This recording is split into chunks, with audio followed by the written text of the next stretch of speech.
Thank you very much. I'm going to try to keep your attention with a short speech. And especially after Tish James' very inspiring speech, it's hard to be as inspiring as she was. But first of all, thank you all for this award. I'm really honored, and on behalf of the whole EDF Renewable team, we're humbled to accept this award. Thank you very much. It is true. It is true that the work that we do and the purpose that we fulfill, building, developing, and operating a renewable energy project, is indeed inspiring. How can one not be inspired to work towards the goal to leave to our kids a more habitable planet? Inspiring it is, but it's also daunting. We are in a race against climate change, and we are in a race against time. Recently, I was discussing with my 25-year-old son, who is in the industry as well. I was discussing with him the opportunities and the challenges beyond just wind and solar of carbon capture and hydrogen deployment.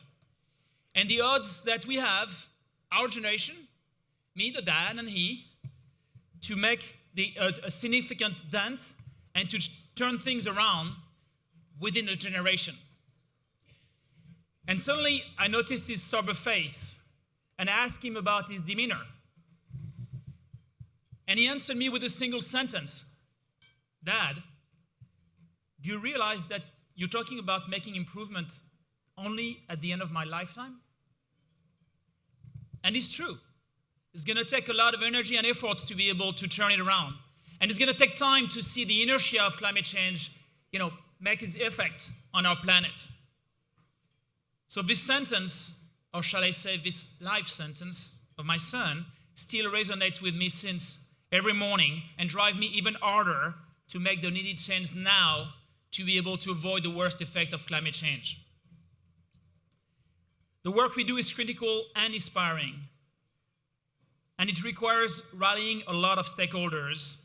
It takes policymakers, individuals, companies, landowners, community leaders, and a skilled workforce, of course, working collaboratively with integrity over many years to build those projects.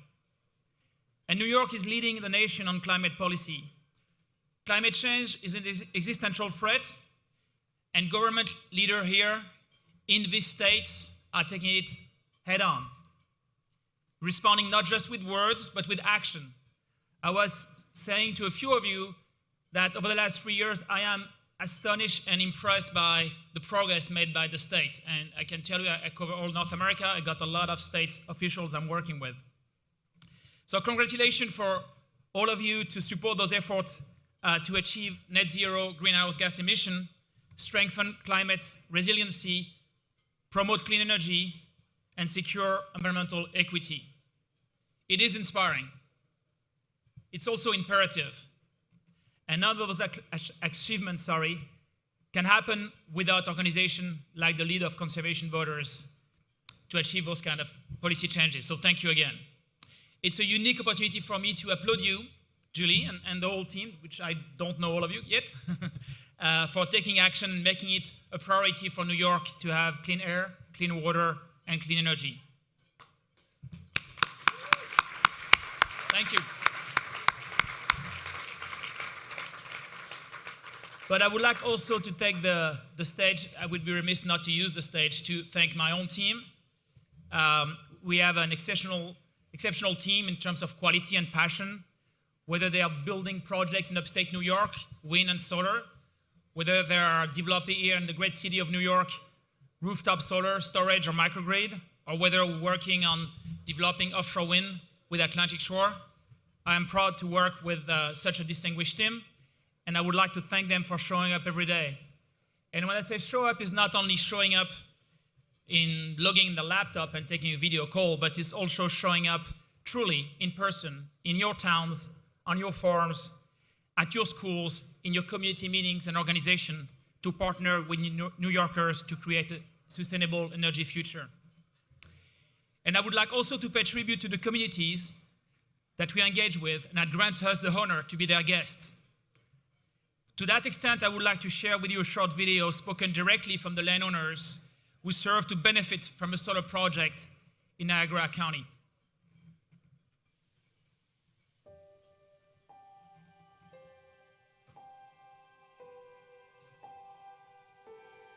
For us, we call this the best place on earth.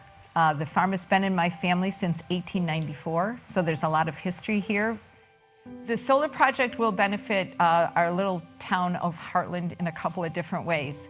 One thing, it's going to be great for our reputation. We're going to be the little town that stepped up and helped solve this global warming problem that we have.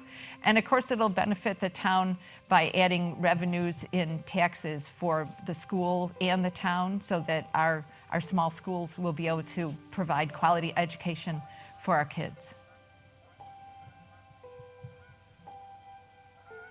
A lot of the families in this area have been here for generations, my own included. It's just a really special feeling to have that grounded, and I want to maintain that for my children, so being able to keep the land in our family is pretty awesome. Just save that for our family and keep it in my family for my kids in years to come, at the same time doing what's right for the environment. I think this project will help the future generations of this community by providing a cleaner environment. It's our first step towards making, helping the planet Earth. And also, the taxable income of this project, I think I foresee a way better place to grow up in the town of Heartland than I did back in the early 80s. Our partnership with EDF has been fantastic, both for myself and for Variety Farms. Beyond the obvious financial benefits for this project, we've learned so much from them. Education has brought a lot of opportunities to us, but mainly I'm excited to be able to potentially use it as an opportunity to pass this farm along to the next generation and to maintain its success long into the future. Being able to share the sunshine, I think, is a very cool opportunity that goes along with solar, whether it be plants like pumpkins, potentially between the panels, or even animals like sheep or even potentially beef cattle. I think it's a really good opportunity for us to be able to harvest multiple products that are beneficial to the people of this state and this country, and even the people of this community, to be able to benefit from those products. I decided to be able to do what's right for the environment, and most importantly, to provide my children with land to roam and play and ride their four-wheelers on without chemicals, herbicides, and pesticides being sprayed on a regular basis. We decided to have solar panels on our land for a couple of reasons. One is philosophically, like I said, we wanted to be part of the solution. And the other thing is for financial stability. We had the land that we weren't really using, and to have some income from that land will give us a financial stability into the future for our future generations.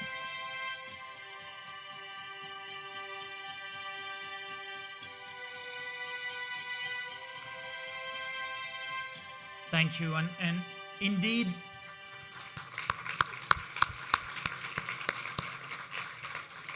the town of Heartland stepped up to be part of the solution, like many cities and towns in upstate New York, and to provide a legacy for their future generation, economically and from a climate change point of view. And we, EDF, we in turn showed up as well as a good neighbor to bring those benefits to reality. The testimonials that you have heard exemplify the relationship that we are building and we want to continue to build as we are investing billions of dollars in the state of New York. I commend all of you for what you stand for what you believe in, and ask that we continue to work in partnership to create innovative solutions to fight market change. A sustainable future for our daughters, our sons, our granddaughters and grandsons depend on us. Thank you very much.